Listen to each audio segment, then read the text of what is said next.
नमस्कार, सुप्रियाज रेसिपीमध्ये तुमचं खूप खूप स्वागत।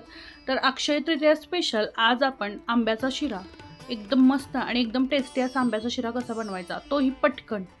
तर चला तर जास्त न वेळ घालवता पटकन रेसिपीला सुरुवात करूयात। अगदी सोपी रेसिपी आहे, पटकन होते, तर नक्की ट्राय करा। तर या ठिकाणी मी कढई गरम होण्यासाठी ठेवलेली आहे। त्यामध्ये मी 1 वाटी तूप इतकं घेणार आहे। 1 वाटी गरा घेतलेला आहे, तर त्यासाठी 1 वाटी साजूक तूप घेणार आहे या ठिकाणी मी। तुम्ही थोडंसं कमी जास्त करू शकता किंवा तेलही या ठिकाणी तुम्ही वापरू शकता, पण तुपामधला एकदम छान असा खमंग शिरा होतो, त्यामुळे तूप नक्की वापरा। तर या ठिकाणी बघू शकता एकदम बारीक रवा घेतलेला आहे मी। तर छान असा हा तुपामध्ये आपण भाजून घेणार आहोत, जास्तही करपवायचा नाही।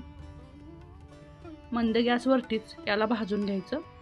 रवा थोडासा भाजल्यानंतर त्यामध्ये मी बदाम टाकलेले आहेत। हे चिरून घेतलेले बदाम आहेत, तुम्ही तुमच्या आवडीप्रमाणे यात ड्रायफ्रूट घालू शकता। आणि या ठिकाणी मी आंब्याचा पल्प घेतलेला आहे, त्यामध्ये वेलची पूड आणि थोडे केसरचे धागे घालून बारीक करून घेतलेला आहे। तर यामध्ये हा आंब्याचा पल्प घालून याला छान असं मिक्स करून घेऊयात। आंब्याचा पल्प व्यवस्थित मिक्स करून झाल्यानंतर त्यामध्ये गरजेनुसार आपण दूध घालणार आहोत। या ठिकाणी तुम्ही पाण्याचा वापर देखील करू शकता। तर हे व्यवस्थित मिक्स करून एक 5 मिनिटे याला वाफवून घ्यायचं। तर या ठिकाणी बघू शकता छान असा हा वाफवून घेतलेला आहे।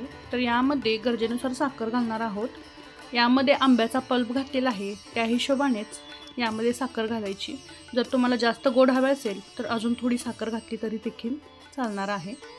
तर हे व्यवस्थित मिक्स करून याला अजून एक 2 मिनिटं आपण असंच वाफवून घेणार आहोत। तर या ठिकाणी मस्त असा अक्षय तृतीया स्पेशल आंब्याचा शिरा बनवून तयार आहे। एकदम टेस्टी असा हा शिरा तयार होतो, तर नक्की बनवून बघा। खाण्यासाठी अगदी तयार आहे खमंग असा आंब्याचा शिरा। तर याचं प्लेटिंग तुम्ही तुमच्या आवडीप्रमाणे करू शकता। खूप छान आणि एकदम टेस्टी हा शिरा तयार होतो। लहान मुले तर आवडीने खातील, इतका छान होतो।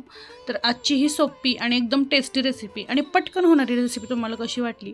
आवडली असेल तर एक लाईक नक्की करा आणि जास्तीत जास्त शेअरसुद्धा करा।